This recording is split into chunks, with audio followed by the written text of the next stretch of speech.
Very good. I'd like to call to order. The recording has started. I'd like to call to order the December 22nd meeting of the Norton Water Sewer Commission. If we could just go around and announce everybody who's on. I'm Luke Grant. I'm the chairman of the Water Sewer Commission. Steve Bishop, clerk of the Water Sewer Commission.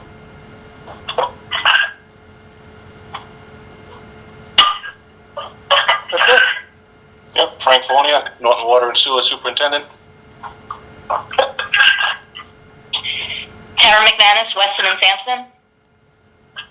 Woo! Steve Peterson, Weston and Sampson. Woo! Peter Gingrey and Barry Marinoff. Thank God we have Peter Wiggins. Merry Christmas, Peter. Merry Christmas. Dave, thank you for joining us this evening. Is this your only meeting tonight, or you have other stuff backed up? What are you doing?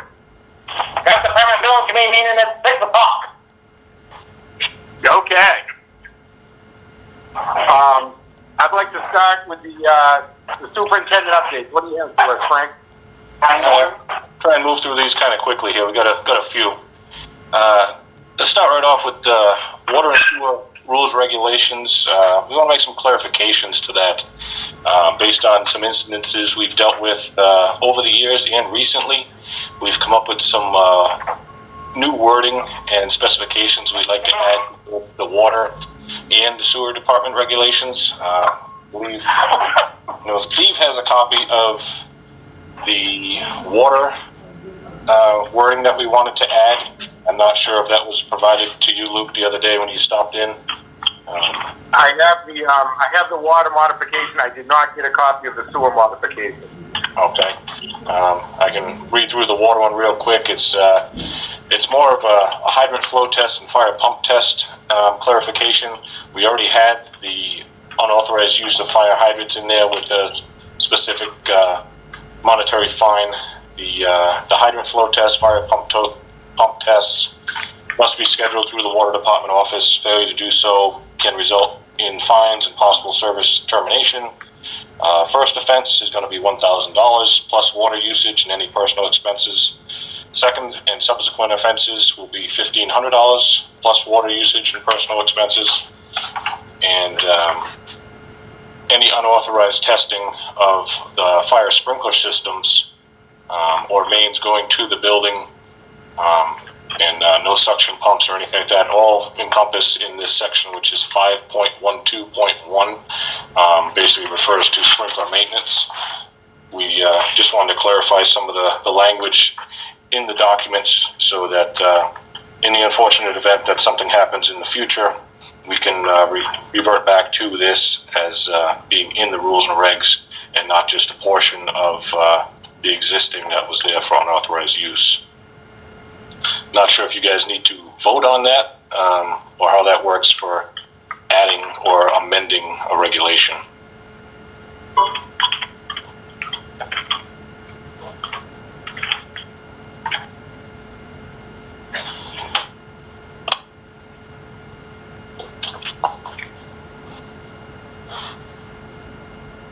Frank, can I ask a question while they're coming back on?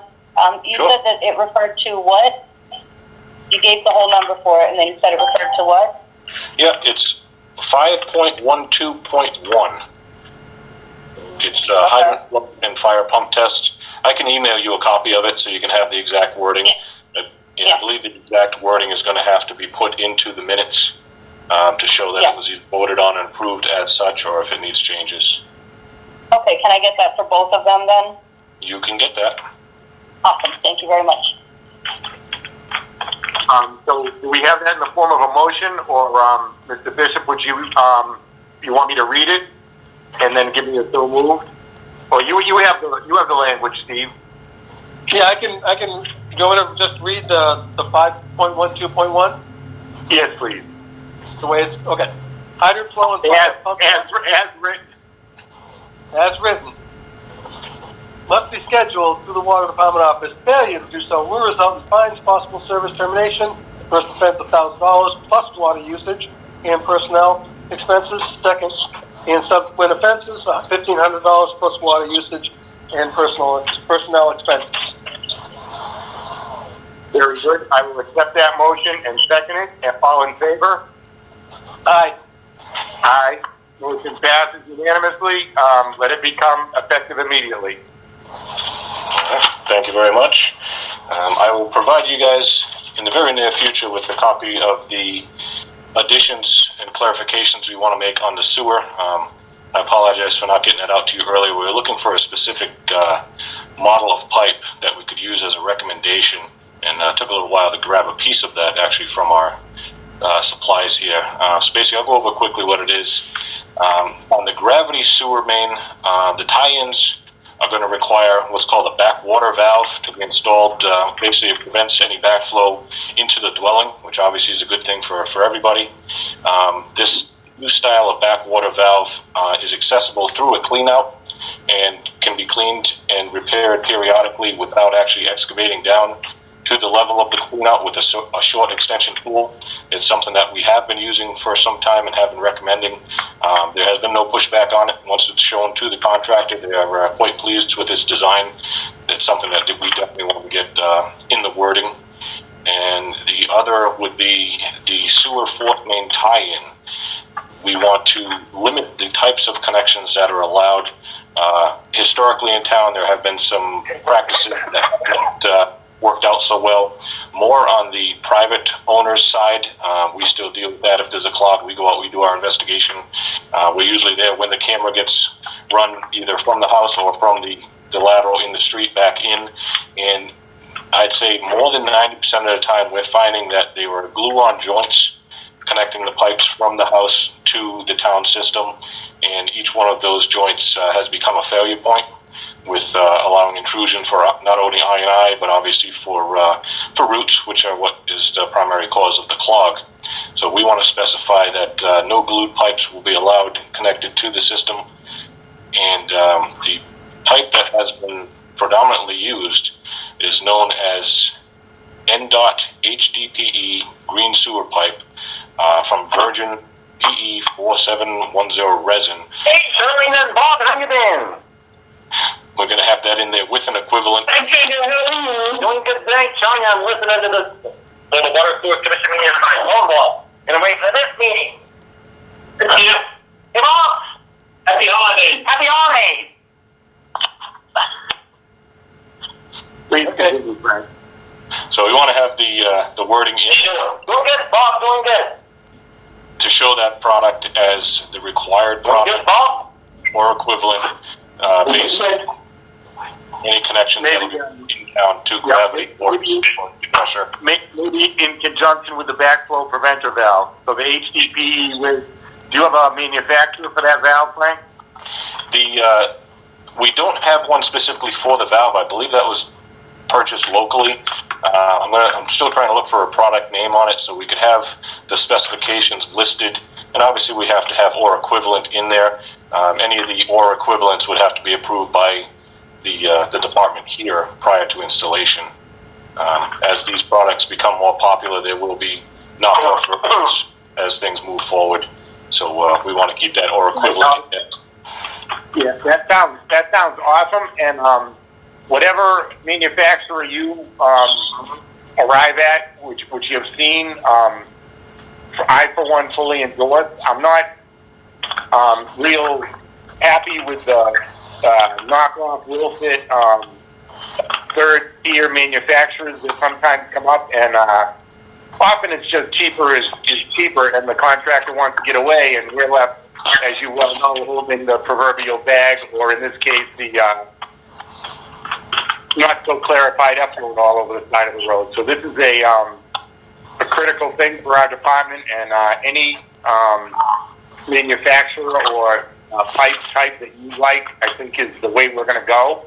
And I'm going to broaden this out. We'll take this tonight and pass it, but I need to clarify with the manufacturer and or equivalent, but also in a broader sense, the pump stations, all that stuff, it's got to be up to municipal stuff. What happens is these folks install whatever they can find for the cheapest price they can get, and in 5, 8, 10 years, the town is somehow requested to take over and or maintain these things, which put in the cheapest haphazard manner there is. So we're going to start right here, and we'll upgrade it throughout the system, the pump stations and such. So this is a great start, Frank. Thank you. All right, very good. I will get you the copies of this wording, and if I can get that specific manufacturer, I'll add that to the wording as well. Do you want to table this till the next, if I can get that information? That way we can have it approved as written? Yeah, I guess we're having, I can't really nail it unless we have like a Mueller or a Clow or one of those crazy things to attach it to or equal and maybe a model number. But yeah, it sounds awesome. I've never seen the whatever it is, we'll call it it's like a basin wrench for a sink. It goes down and grabs the backflow preventer and yanks it.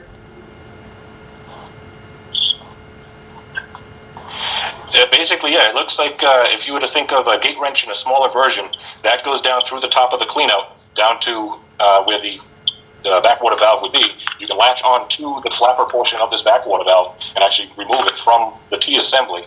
It can be replaced or it can be cleaned, and that can also be utilized as an access point if a camera was necessary or a jetter. And you've seen these, and you can do it more than a couple times without it breaking? Yeah, it's actually made of some pretty good material. We've installed a couple of them. We've seen a few demonstrations where they have had a clog on them. And, for the most part, it doesn't look like it's going to be a problematic piece that we're adding to the system. It's only going to be beneficial. In the high-tech world of Howard, is it Howard approved? It is Howard approved. It is Howard recommended. I'm on. That's all. We're done. Good work. I love it. What else you got, Frank? All right. Move off. Capital requests. I put in my capital request as of yesterday, trying to keep it to a minimum with the amount of stuff we have going on now and the unfortunate unknowns with COVID moving forward. We don't want to get ourselves out there where we don't have enough people to handle what's going on in the event of, we had to do a major quarantine. So we still have the Mass DOT project that's going on. That's slowly but still moving in the right direction. We have work going on currently at Cobb Street for the sewer station improvements. And so we were able to work in a couple small things. We're going to need a request for phase 5 of the well 5 and 6 replacement project. That estimate comes in at $725,000. So that's in there. We have the White Street water main replacement. This is a small section of pipe on the old street, White Street, which is between Newland and East Main up near Kelly's Restaurant. There's actually old AC pipe that runs down there and connects between a 12-inch pipe and a 10-inch pipe, and the pipe that's there is a 6.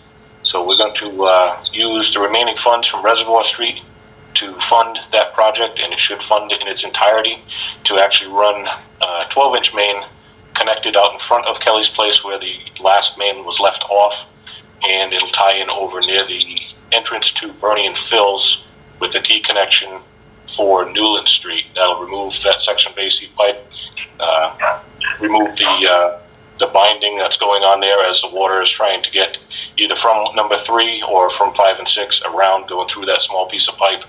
And just a small project we can work in while there's other projects going on that is being paid for by money that was already approved. That shouldn't spread us too thin.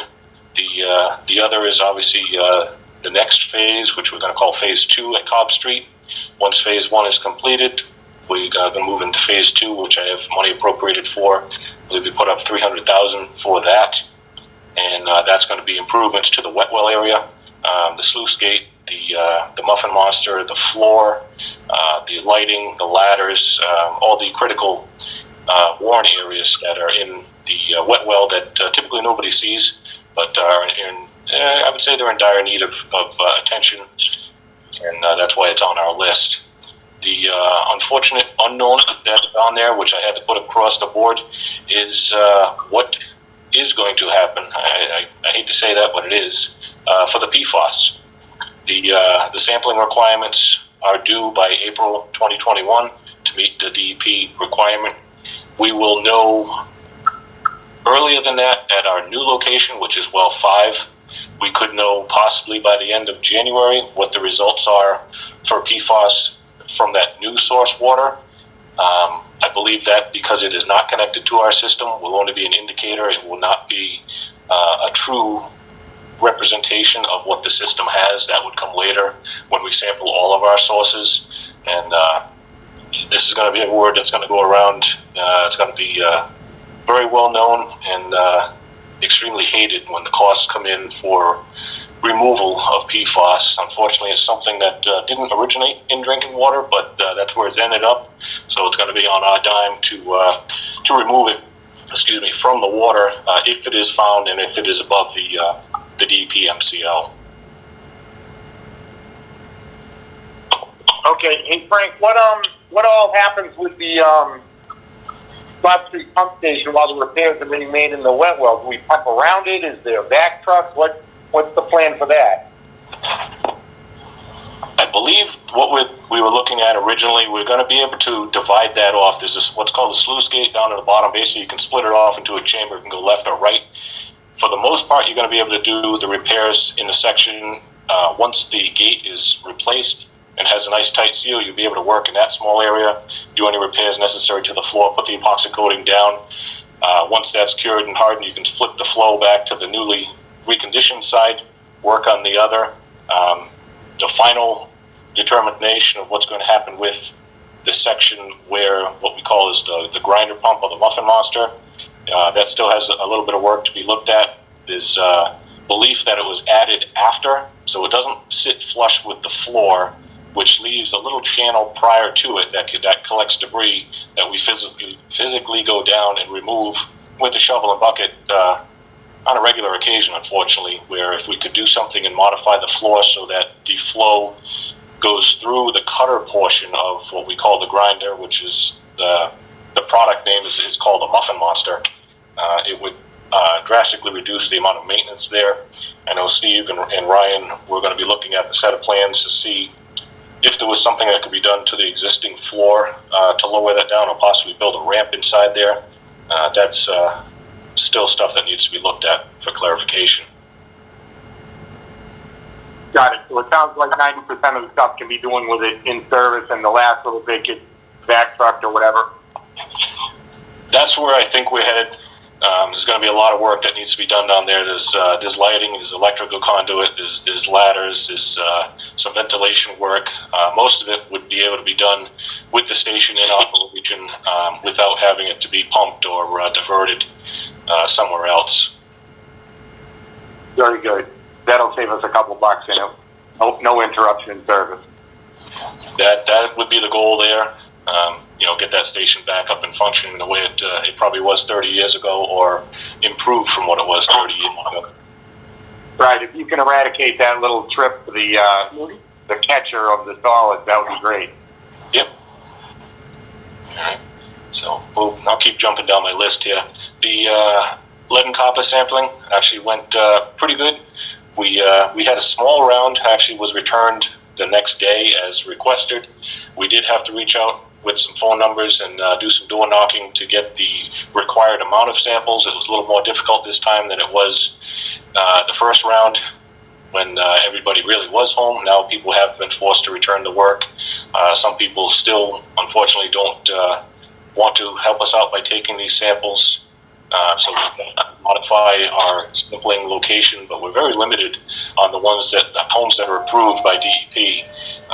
They're chosen by age that the structure was built and potential for the certain solder was used during certain times. So in Norton, a lot of homes that we did have before have been renovated, and if that's the case and they can be proven, we have to take them off the list. So it's very difficult, and DEP unfortunately doesn't work too well with us when we explain to them the reasons why we're having problems gathering these samples. But again, we squeak by. We've got the required amount this time, and now we're waiting the lab results on those. We'll jump down to continued system maintenance. I have 2 more of the tanks scheduled for a cleaning.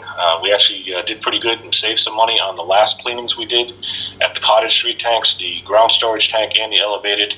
typically go over the estimated quote.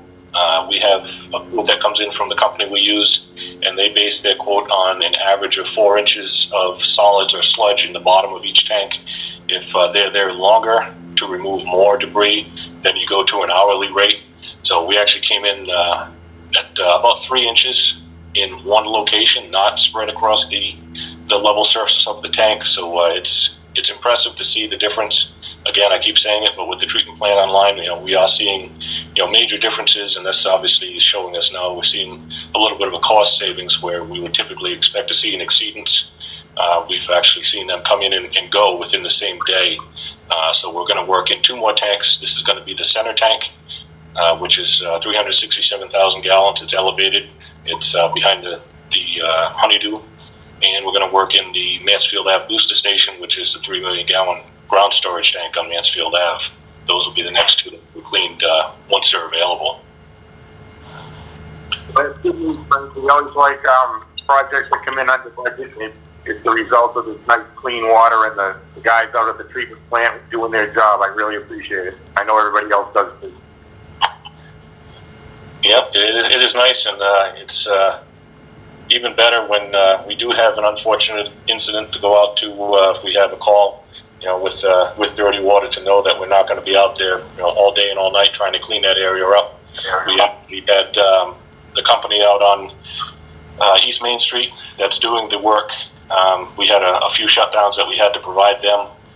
One was for an old iron pipe service that failed once it was excavated, and typically in the past we'd shut down that large main out there, and we deal with some serious debris once we change the direction of flow. Knock on wood, cross my fingers, whatever it takes, we were able to liven that system back up. We flushed for literally 15 minutes. We had our chlorine residual back to where it was originally, and the water never got dirty. Again, it's a huge welcome change for the system. It's not perfect everywhere, but we're trying. That's great. You don't even know what town you're working in, right? Where are we? So, some days it does seem that way. That's awesome. Very good. I do have to ask, I know we've worked with Weston and Sampson on the ERP, or the Emergency Response Plan, and it's been brought to my attention that there is additional work that will need to be done based on what's called AWIA, which was America's Water Infrastructure Act of 2018. This is, I believe, the second step to the system assessment review that was started back in the early 2000s.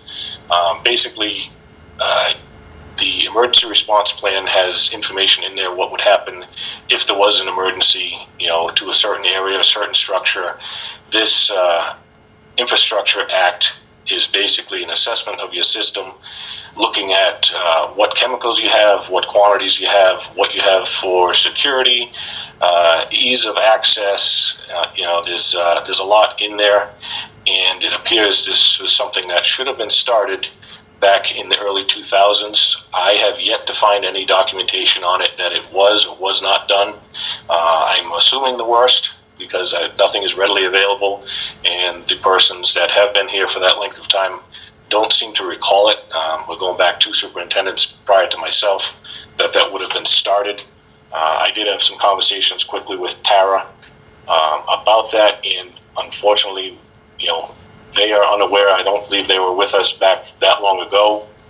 So I'm going to request your permission to bring Weston and Sampson on board to assist with the AWIA completion, which I know I had the date down here, but I believe it's by June 2021, and that would automatically trigger, after review from, I believe it's DEP and EPA, an upgrade to the ERP manual if there are some deficiencies that are found that they want to see specific wording or adaptations done to the ERP, which Weston and Sampson has worked with in the past.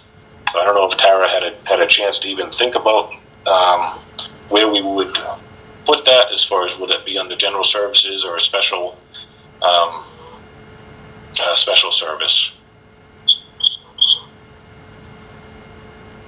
So Frank, my suggestion would be to set it up as a separate contract.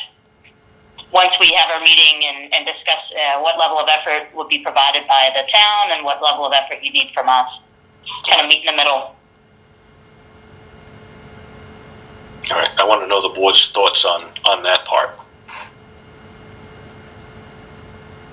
I don't know anything about this. I've never heard this before. Right, Bishop. Does Mansfield do this? I don't even know what this is. I've never heard of it before. Let's get a Lydio on the phone and see what he has to say. What are you giggling? I got him in speed dial. I'm bringing him in. He'll love it. He'll be like, oh man, I got a purpose. Oh, God. Tara, do you have any more information we can provide the commissioners explaining a little bit more about it? Or did I almost put it right in place? No, you gave a decent amount of information. It is something that started up in around 2018.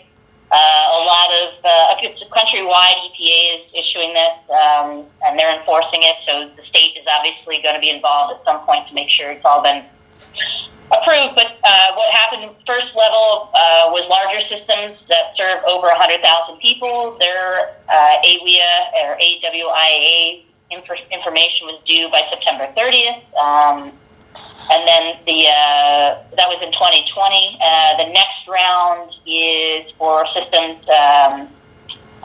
We've got a couple different things here. So Mansfield's probably in the works. I mean, it's coming down the pike. So I just want to make you aware and getting things up to date. It's for your size system of under 50,000 or so, it's due June 30th as far as the risk and resiliency assessment. Emergency response plans, you need to actually have that signed off on, that you've actually updated everything by the end of 2021. So we want to get started on that, see where you're at.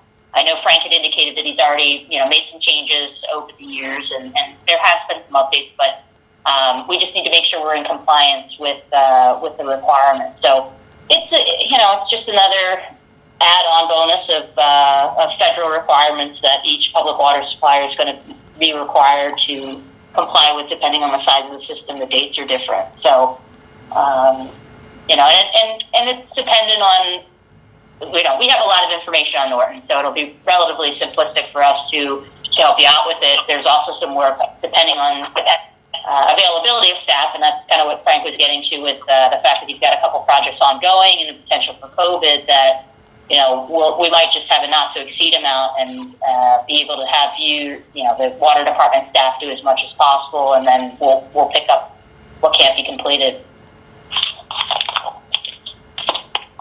I, for one, like the combination of Frank and Tara's roundabout tagline on what needs to be done. So let's go ahead and initiate the first step. And I can't see things like that going away. So at least we'll be ready. And if it costs a couple bucks, it costs a couple bucks. But it's federal compliance, and we gotta bring it up to 2021. So let's get that going, and we'll see where it leads. All right, very good. I appreciate your support on that one. I think, for the most part, like Tara said, we have a lot of information. It's the stuff that they're going to ask for that kind of catch us off guard that we may need a little bit of assistance with, and the lack of staff or able to move staff around from their designated locations is my concern. But we'll get working on that and get that handled by the deadline. It seems like 2021 is going to be the year of deadlines. And I guess it's better to get moving on something instead of waiting until we have to play catch up. All right, one last thing here, kind of a big thing. The 40B that was discussed probably a year ago or more for 195 Mansfield Ave. This is right behind the McDonald's in the Roche Brothers Plaza. They had come to us with a preliminary set of plans, showed us basically what their structure could look like, the layout of the property, and asked for the department's review of the water connections to it and the potential for sewer and a hydrant relocation out in front of the property there. After talking today with another town member, it was brought to my attention that they are also going before other boards for approval, and there's a permit that's called the comprehensive permit, which is the agreement between the town for these 40Bs, and that's covered by the zoning board.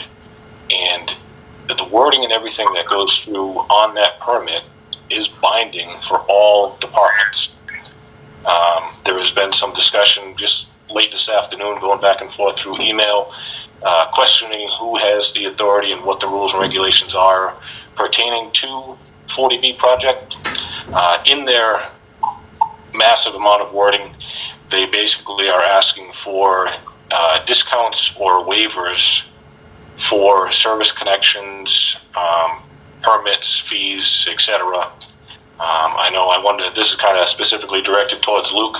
I know you've been on the commission for a very long time, and you've been through a few of these 40Bs. I didn't know legally what the requirements are. I know with specific projects, they've offered upgrades to some of our infrastructure, and I believe going way back to the Arrowhead project, which was a 40B off of North Washington, where there were individual homes. A few of those in there met, I believe it was a 25% requirement. So the best recollection that anybody here has is that there might have been discounts given for the water meters to those properties and possibly the water connection, but they were never waived in their entirety. Does any of that ring a bell, or are you up to speed with the 40B regulation? Right. No, they ask for all kinds of pie-in-the-sky things, but usually it involves a significant utility, water and or upgrade that they're theoretically contributing to the town, but basically they're serving their property. So if the infrastructure, the way I understand this, and anybody out there in virtual Zoom land, please correct me if I'm wrong. I'll be wrong 100 times, and I'll be wrong again, but I'm going out there now. What I remember is, if the infrastructure in place is sufficient to handle the additional flow that those, however many units, will produce, they can use them, and the tie-in fees will be charged. If the infrastructure is inadequate to handle their vast increases of flows, at their expense, they will upgrade all utilities, I'll call it downstream and upstream, to adequately handle their own increases of flows, and they'll make that a contribution to our system, at which point maybe we would waive some fees. But from my understanding out there, I think the infrastructure is probably pretty ready to handle what they have, so they'll be paying the fees. Okay, very good. That was the answer I was expecting and hoping for. If I find anything else different, yeah, we will address it. They're still in their planning stages. They come to us with a set of plans. Again, it was a year or maybe longer. Right. No, I remember this one, Frank. And make sure you just shoot something off to the ZBA, because it is really they have the last word, really. But we, as the Water Steward Commission, really have I'm not going to say stopping power, but we have to do maybe a peer review, and from my recollection, that the applicant has to put in some funds for our folks at Weston and Sampson to review their plans. But again, this is at the applicant's expense.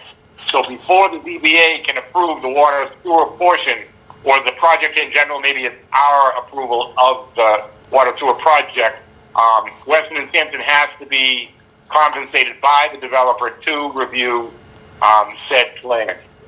Okay. And whatever wish list you have, in conjunction with the fire department for hydrant locations and looping and whatever wish list you have, you make sure you get that back to them as expeditiously as possible. And I think we have, I don't know if there's a special account, but Tara and Steve from Weston and Sampson, maybe you could chime in and tell us how that goes. I know, the last time it was, I think Fran was looking at some stuff, but I think it was 5 or 7 or 12,000. It wasn't a ton of money, but it's something that the engineers from the applicant submit to you guys, and it's you know, it's some work, so you got to look at, make sure it all jives with us. Sometimes they bring in out-of-state engineers or at least out-of-region engineers, so we want it all to play nice with our utilities and kind of go along that way. But if you guys remember anything about that, please help me out. Yeah, Luke, this is Steve. So I was working with Fran on some of that stuff. That was a lot of the Red Mill Village, 474 East Main, or whatever the East Main Street project was with Lloyd. You're close. I think it's 274, but that's all right. 274, that's right, yeah. I knew I had it wrong. Hey, 474, 274, whatever it takes. That's right. The basic requirement is that they had to put money in escrow and show that they had the money in escrow. They paid us directly out of their escrow monies, but you know, we just they needed to show that they you know, we agreed on a fee, and they put the money aside and then paid us directly. So that's how it worked. And your numbers are about right. Yeah, it was because of the size of the project. Obviously, they had some decent sized stuff out there. They were putting in a pump station, so there was a little more extensive review on that one. But that's how it worked. Very good. So, Frank, it's not a $50,000 thing, but it's certainly not $2,000. So, maybe if you can electronically get what you have to Steve, maybe he can shoot back the number that will eventually be in escrow to go to Weston and Sampson from the applicant, because we're not going to let them, Weston and Sampson, proceed until that money is in escrow. So make sure these folks grab a couple of pre-approved dollars and get them towards Weston and Sampson's escrow account. All right, I will do that. I have a hard set of plans here. I will request the electronic plans and get them sent over as soon as I can, and I'll send the email off explaining this clearly to them. Well, hey, I think this is the thing Bernie could actually do. He could always run a set of plans over, Steve. Anybody want to go to Walpole? Anybody? I'm kidding. That's a bad word on Christmas. I apologize. Yeah. So, all right. Well, that's all I have on my side right now, guys. Very good. I'm going to go right down and around. We've got the hydrant flow and pump test changed, and I like that. Let's go ahead with Tara McManus from Weston and Sampson. Tara, what do you have on the water side of things? Sure. Thanks, Luke. So let's start off with the treatment plant. Towards the end of last week, I did receive confirmation from the contractor that they had completed some of their additional updates to the recycle tank. I know we had a very large snowstorm Thursday night, obviously, and then we had some concerns of this week. So I know the operators were attempting to fill the tank again yesterday and or today. So within the next few days, we should be able to test and figure out exactly whether or not the repairs have worked. I started discussions per your request from the last meeting. We had actually already talked about this with Methuen, the contractor, about assurances. At this point, we are waiting to see if the tank holds water, and then to see what the next steps are. It's winter time at this point, so you know, I don't really foresee much happening over the next few months just based on the temperature, but if there is a need to get back in there to fix any additional repairs. So we want to get something in writing just as much as you guys do for the next couple of months, what's happening and where we're at, and any assurances they can provide for several different items, not just the recycle tank, but anything that they feel that they're not going to be able to do over the winter. Or we want to wait. There's a couple items that, for instance, when well 4 is cleaned, it's possible that's the point where we pull the pump versus doing it sooner than later. There's some cleaning to do in the clear well. That's something that we want to discuss when it's appropriate to take that tank offline. And as Frank had mentioned, he is in the works with cleaning the other tanks in the system. So we just want to make sure everything's timed properly and that we get assurances from Methuen that obviously they know it's still in the punch list and it's something that they're going to be moving forward with and sign off on in writing. And then we can start discussions on possibly reducing some of the retainage and some of the monies withheld for the recycle tank. Obviously, we want to make sure that tank's working first. So That's pretty much the update. There hasn't been a lot of action, obviously, in the last 2 weeks. It was mostly getting back out there, draining the tank, drying it out, and doing some repair work. So I'm hoping over the next several days we'll get an update from the operators on what they're seeing on site once they're able to fill that tank and monitor it for a few days. So that's kind of where we're at. We're looking into January, I guess, at this point, but I think we were anticipating that being likely. Can switch over to the wells if, unless anybody has any questions on the treatment plant. I want to know where you want to meet for the coffee you owe me. A very wide-eyed, optimistic Tara told me one time that we may wrap this up in December, and I was like, yeah, that doesn't even, and this was mid-November, maybe earlier, and I said, that doesn't really happen, but maybe after Christmas. I was hoping the recycle tank might be wrapped up at least, and yeah. I mean, there's been a few things, but you got less than a week, hotshot. I know. I'm still feeling the Christmas miracle could happen. We'll see. I'll go backgammon with you. You want to double or nothing? You want to double it? 2 coffees. I'm here. 2021. I think there'll be some coffees. I love it. All right then. Bonus. 2020 is going to end on a high note. I felt this coming. This is the contractor that's dragged their heels, and through no fault of yours, please, Tara. I know you've assembled and prodded and begged and pleaded with every ounce of energy that you've been able to get these folks with, and they just. I honestly believe that they could have had this done by now, and it's unfortunate that they haven't, and we'll just wait and see what comes, because I for one am not inclined to release any more funds or give them any little carrots and sticks. They need to give us a leak-free tank. One tank was installed properly and seems to be performing very well. I don't know why the other one didn't, but it's not really our problem. We paid for 2 good tanks, and that's what the town's going to get. Yeah, agreed. I think it's a long process, and we have seen some progress on other items, but again, I agree 100% that a lot of the issues that we've had over the last 6 months could have been focused on much earlier and hopefully wrapped up in a much quicker manner. So we're keeping on it. It's one of those items that, we're not going out to the site. We're basically just exchanging a couple phone calls here and there and checking with the operators to see how things are functioning, and checking off our list each time a subcontractor gets out there and provides some documentation. So we're trying to keep our services at a minimum and just continue to move them forward. And I think the fact that we are holding the funds back, I mean, that's their incentive right there. You fix the tank, you get 1%. You start wrapping up the rest of the punch list, and right. We have some assurances and we have some documentation. We can certainly start to discuss potential release of any additional retainage, but that's the first step is that recycle tank, and I think that's been their court the entire time. So.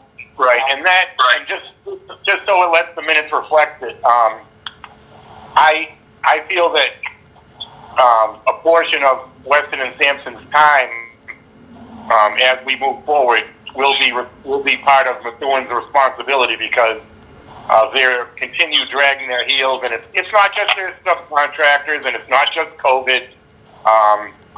It's that they're busy doing other jobs, or they're just not paying attention to what they need to do for us, or they're trying to do a bubblegum patch instead of doing the whole tank coating at once. And we'll have to revisit this another time, but just let the minutes show that they will have some pain and suffering and being responsible for some Weston and Sampson oversight, review, and or things that should have been accomplished several months ago, not even weeks. I'm a contractor myself, and the best thing to do when you're having trouble on a job is to just go finish it, get out of there. But they don't seem to be getting that. But we'll see what happens in the coming months. Agreed. Over to the other water stuff, Tara. Sure. As far as the well replacements for 5 and 6, well 5, we're still working on installation of the casing pipe. I think last update I provided the 48-inch casing pipe was being welded on site, and they were hoping to start that installation shortly thereafter. So since last meeting, we've actually completed the 48-inch casing. It's been advanced 42 feet. They welded 50 feet of 36-inch casing, and that's actually been installed up to advance to 47 feet. Next steps would be to weld an additional 10 feet onto the 36-inch for tomorrow.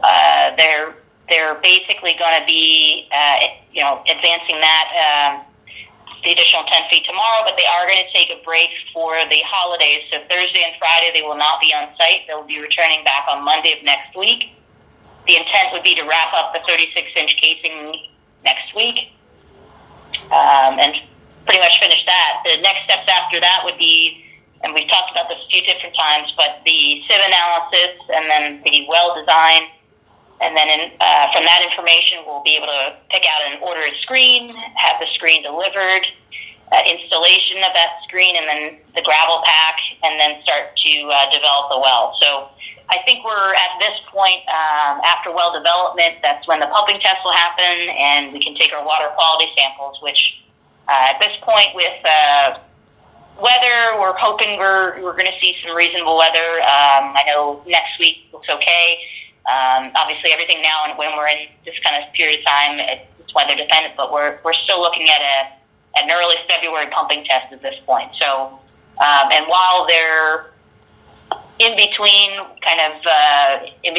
the pumping test and working on some other we're hoping that we push them right over to well 6 so that they can just start working on well 6 sometime towards the end of January and start that work as well. So things are progressing. We did have some snow issues, and there's been a couple down days, but a little bit more than we had anticipated, but we're still doing a pretty good job of staying on track. So I think the installation is going relatively well. I know about a month ago or so we started mentioning the clay deposit, but we're through that now that we're at a smaller diameter of casing, and things are looking well. So looking good for the well. Hope to have a good update for our first meeting in January with a little bit closer idea of where we're at with the pumping test dates, and we'll certainly schedule that with the operators to make sure that we can take well 5 offline to run that test and go and so forth. So it's a good timing for the winter period to kind of do some of that work when there's a little bit less demand in the system. So, any questions on the well work? Yep, I know the drilling and related work probably generates some water and some slurry. All the conservation, wattles, bales, silt fence, whatever we've used out there is all in place and being continually checked. I don't want to overlook any of that. I know the guys on site sometimes get caught in the heat of the battle and have a little lapse or a rupture in some of the protection. I want to make sure everything in that sensitive area is checked weekly, if not daily. Yeah, so we do have an on-site inspector that goes out from our office every so often, periodically, not every day, but the contractor at this point, there's no real actual running water or anything from our operation. There is a little bit of as you said, the slurry, mostly soils and sandy deposits that are coming out of the ground, and that's actually stockpiled in an enclosed area with straw wattles around them. So there are straw wattles along the entire perimeter, more or less, of the project in this area, and we also have a setup for when we do the pumping test, energy dissipation and tilt stack, basically, to pump into to prevent any major debris. There's typically not too much. I mean, your wells you've got a nice sandy soil condition out there, so once we're developing and doing the pumping test, it should be all pretty much contained into that area, but we do have everything checked out. Right now, it's all covered in snow. We do have a lot of warm weather coming on Thursday and Friday with a decent amount of rain on Friday, so our intent is to Monday morning before they start up, have everything checked, make sure everything looks good, and adjust anything as needed. They are required to repair anything that's found to be damaged and or removed or moved by other parties or whatnot might happen. But the intent is to keep and maintain all erosion control measures for the duration of their work out there. Sounds great. I was just concerned when I heard the clay word. I know the sand and that sort of stuff really is encouraging. That's awesome. But the clay worries me, and I know from the history that if there is a bit of an issue, I don't want any delays because of such stuff. It's just an ounce of prevention kind of thing. But it's great. It sounds like you're on it, and that's great. Yep, yeah, it was a few feet thick of a lens, but there's, the well's over 60 feet or so. So it's, we'll run this analysis, but that's based on the location. If there wasn't any immediate concerns, it does take a little bit longer to advance the casing pipes when you go through a clay layer versus the sandy soil. So. Right. Very good.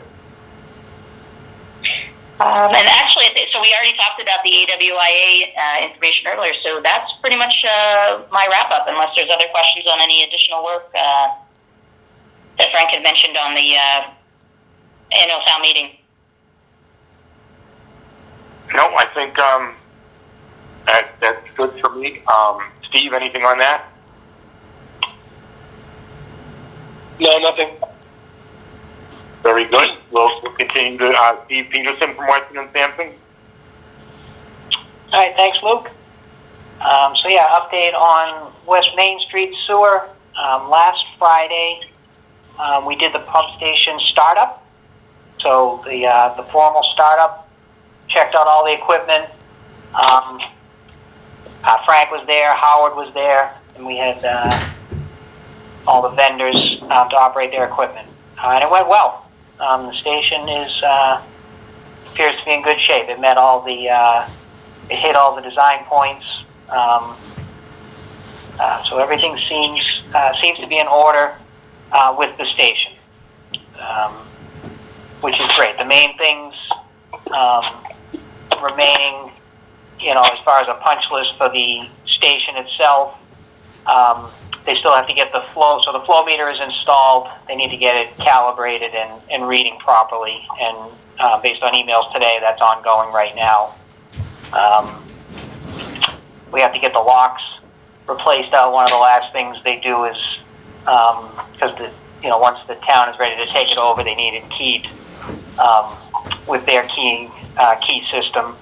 So I know Frank is working directly with his locksmith on that to get the locks changed out, and we need all the O&M manual information so that we leave the maintenance staff with the proper information that they need to be able to operate and maintain the station. I will say that Howard is very comfortable with everything that's there. He's familiar with all the equipment and was happy with the startup. So obviously that's good news. As far as remaining work is the same. All of the permanent trench pavement is in place for the winter. So what's the only things left are surface type work. The final 2-inch mill and overlay of Route 123, basically from about Fernandez Circle all the way up to the Housing Authority. That will be done in the spring. And there are some of the areas that they did later in the fall season where they'll need to come back out and stabilize the disturbed areas. Some additional loaming and seeding when the planting season hits. So that's, they've been hammering away at our preliminary punch list and are in good shape with that. With the station having passed the formal startup, I know Rockio had already asked back when they finished the sewers for acknowledgement of substantial completion, and we told them we really need a pump station before the project is substantially complete. So we've been waiting for that. I know they're going to want to start the process, or they're going to put in a formal request for acknowledgement of substantial completion, which I think based on what's left to do, we're going to be making a recommendation to that effect. You know, the way the processes will work is they'll give us a formal letter saying, you know, we've reached substantial completion and the town can take beneficial ownership of the system. We'll make a recommendation to you, and we'll prepare a monetized punch list of any work that hasn't, you know, work that needs to get done. So there's two different things. There's the punch list is stuff that they need to do that they've basically already been paid for, not pay items. And then the remaining pavement is obviously still a pay item, so they're still going to get paid for that work. And make sure that basically our monetized punch list never exceeds the amount of money that you are still holding in retainage.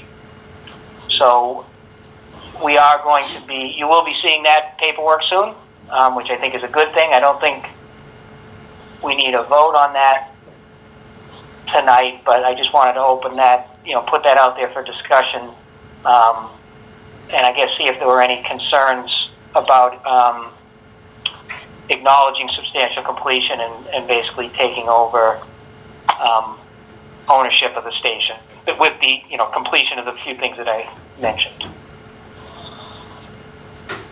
And I heard you say, Steve, that you will be recommending substantial completion, so the pump station has no nothing left out. It's all fully. We could put on Woodland Meadows tomorrow.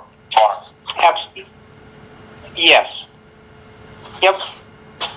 That's very good. Yeah, I mean, basically, Rockio still owns the station, but it is in auto mode right now, so it's ready to go. Right. I got you. Okay. Well, if that's the case, then there's no lingering big stuff. I'm hearing what you say is smallish details.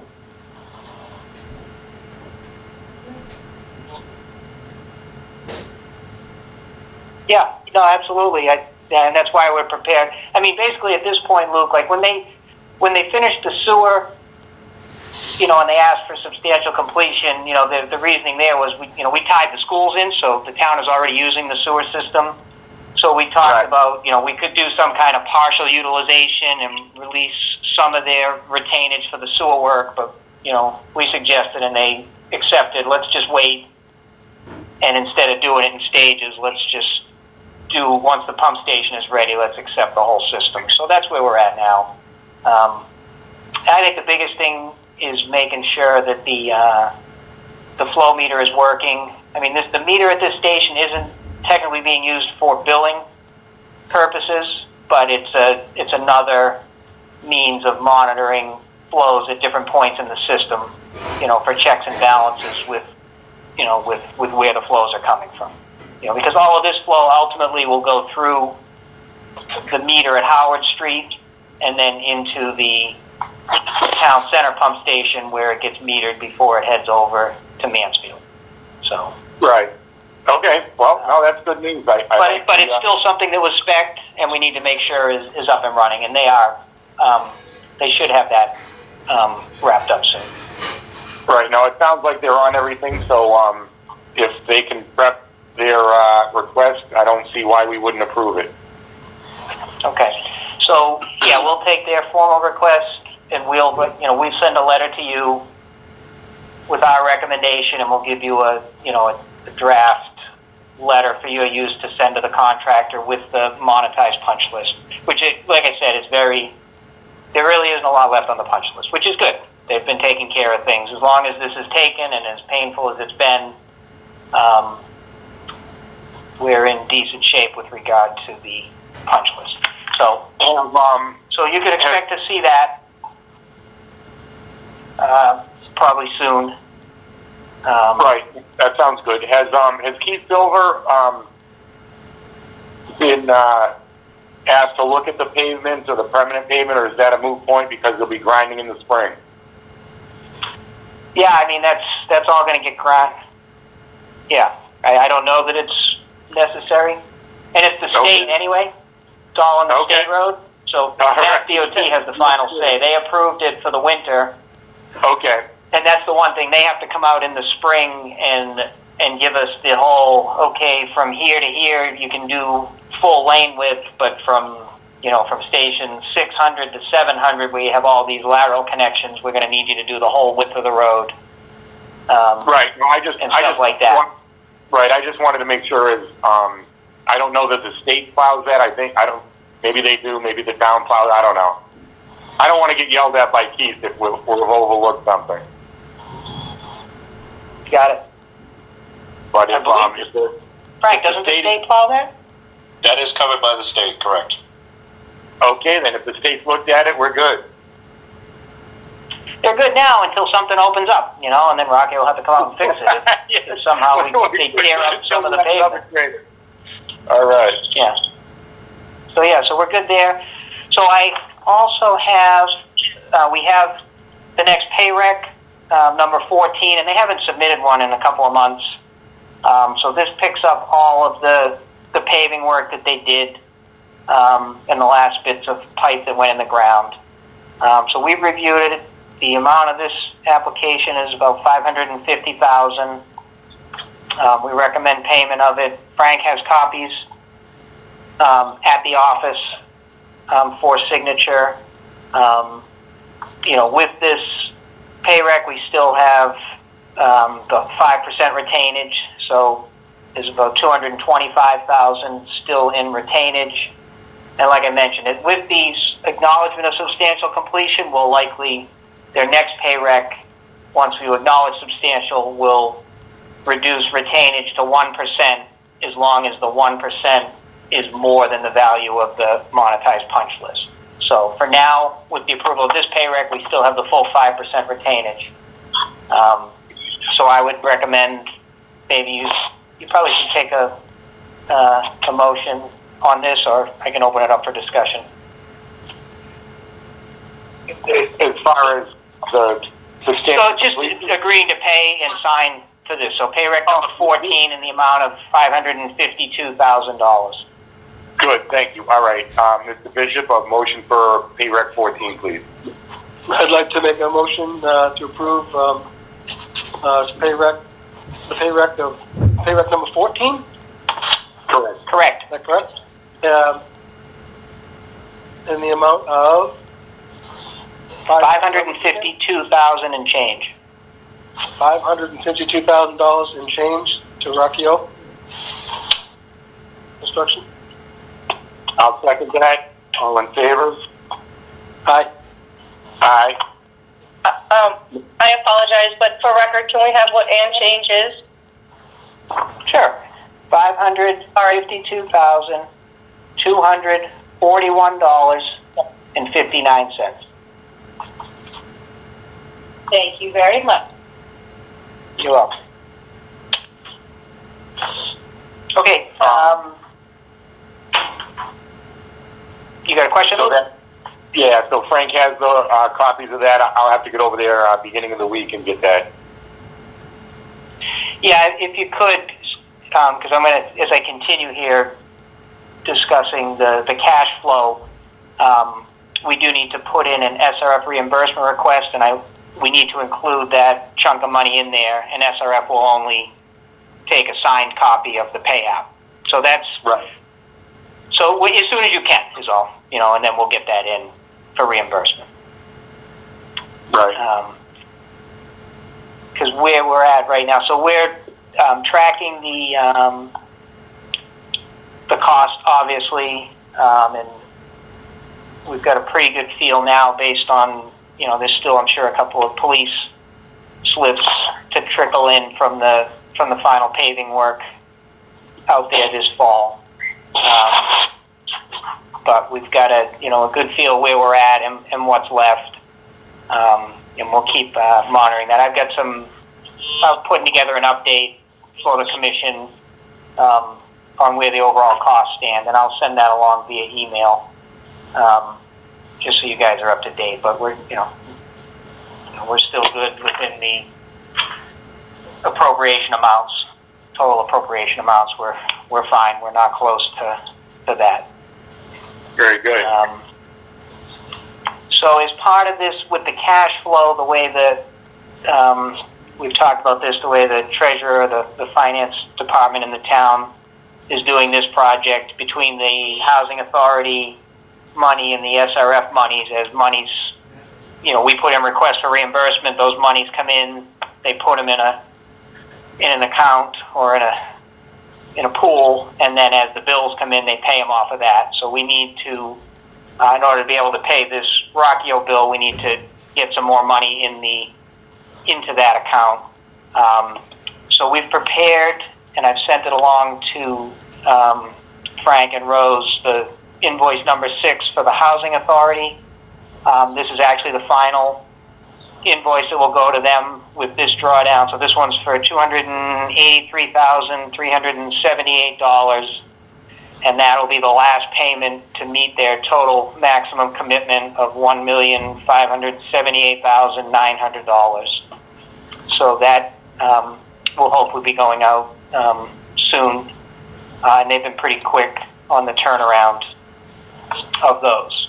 So I think we have everything we need to submit that and close out the housing authority's commitment along those same lines. You talked about the housing authority being able to tie in. They are definitely anxious. They've been chomping at the bit. At this point, the biggest thing is from timing is telling them, we're good to go, and then it's not like they can just turn, connect a pipe and be ready. They've got a contractor ready to go. They've been waiting for the word. I think at this point, their contractor can start doing the work he needs to do. My understanding is he's got like a month's worth of work out there at the property to get all the infrastructure in place so that they can tie in. And also with the timing right now, it might not be the best time for them to be doing the work. I think all in all, you've got terms in the agreement between you and the housing authority that you, the commission, would notify them, okay, we've acknowledged substantial completion, you now have X days to connect.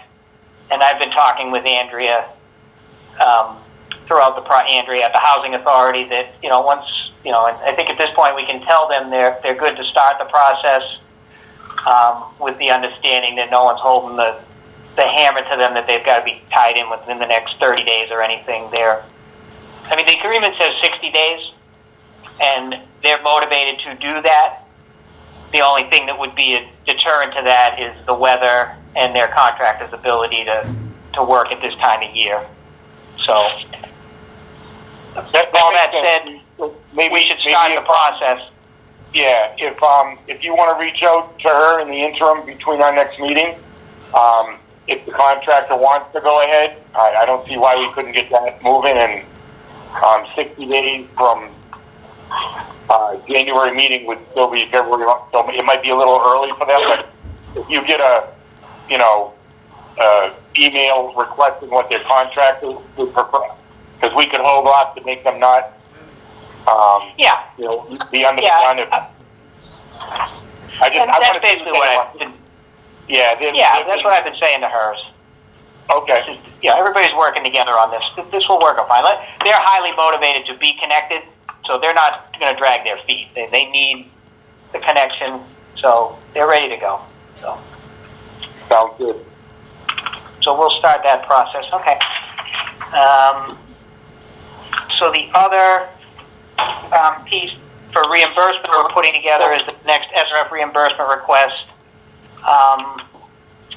And this has been a little bit of, it's a little bit of a balancing act, because as we request money from the SRF,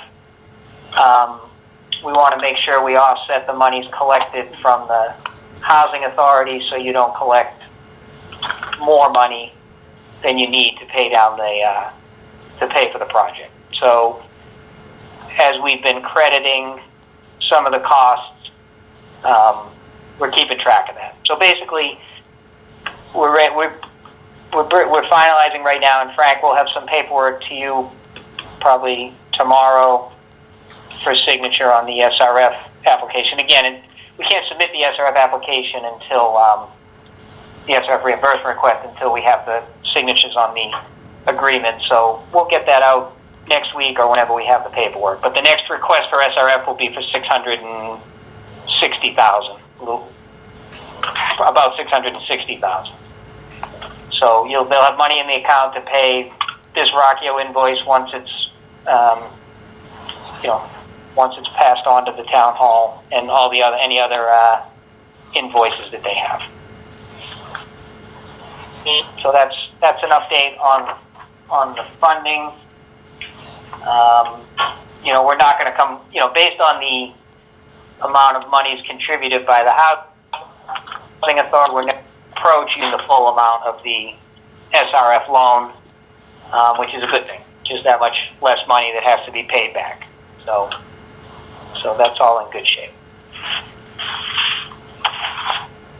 We did meet with the schools. Frank and Howard were there, and Weston and Sampson, and then Wade, Loisette, and Joe Baeta, just to talk about where we're at and bring them up to speed on what their options are now.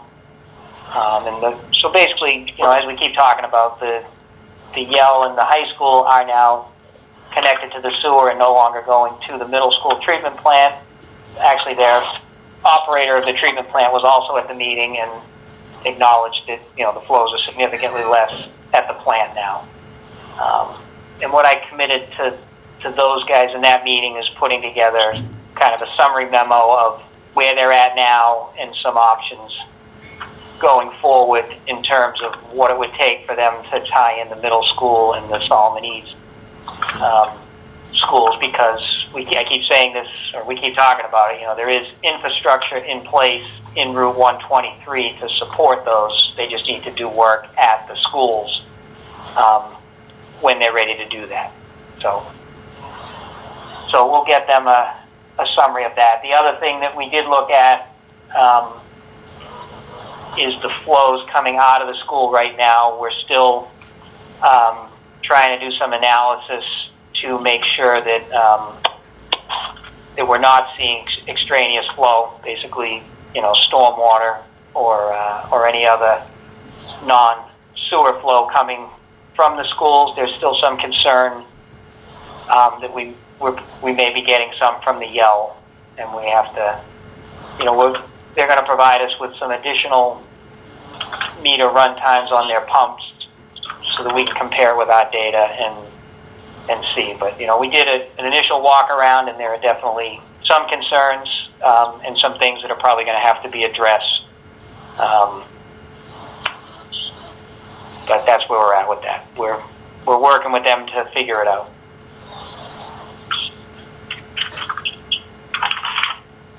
Very good. So that's what I have on the West Main Street sewers. Frank already reported on Cobb Street. I don't have anything to add on that, other than we're working on this year's project, and we worked with Frank a little bit on the numbers. So he mentioned the $300,000 for the budget for next year, what we would call phase 2 of the repairs there. So he's putting that in to see if he can get it approved in the budget for next year to do some more work out there. I think that's all I have, unless you have any questions. No, I think that that's just about wrapped it up. Anybody have anything else? We got to set a couple of new meeting dates for. It will be January 2021. If somebody help me out with the calendar, I don't want to lose you folks. My calendar is. 12 and 26. Okay, good. So it's what, 12 and 26? 12 and 26, sir. Very good. Let's go. Hey, I do more than minutes. Very good. That brings me to Mr. Bishop. Would you have a final motion? Motion to adjourn, sir. I'll second that, and wish everybody a very Merry Christmas and happy and healthy New Year. Good night, Mr. Wiggins. It was good to listen to you. Good night. Good night. And good night, everybody else as well. Thank you all. Yeah, Merry Christmas, Happy everybody. holidays, everybody. Yeah. This session is no longer being recorded.